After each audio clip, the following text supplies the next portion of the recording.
naye abafundisi banawo nabaprofeti banawo beyisebenza ukuze sikwazi ukuthi one day sibonane noNkosi uJesu.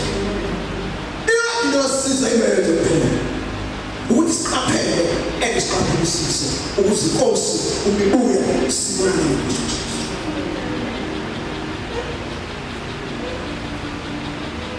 Ithi baphinga nombusi awothenga bafiletha ukubotshizwa okusheshayo. Vele inhloso yakile ukuthi bafike bayidukise lonke ibandla libe seliyokuphuthwa ibona. Labo bantu vele uma ngithatha ukubheka labo bantu baphile usathane ukuthi bazobhubhisa ibandla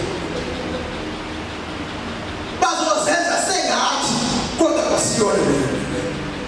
Akekho umuntu ongathalelisa umuntu. Akekho umuntu ongayophala ngento kaNkulunkulu ukuze siphumelele. Uma nje umephelele kaNkulunkulu ufuna izwi kaNkulunkulu hlangane wena bese ufuna izwi kaNkulunkulu because sisize endleleni khulu ukukhuleka ngeNkosi.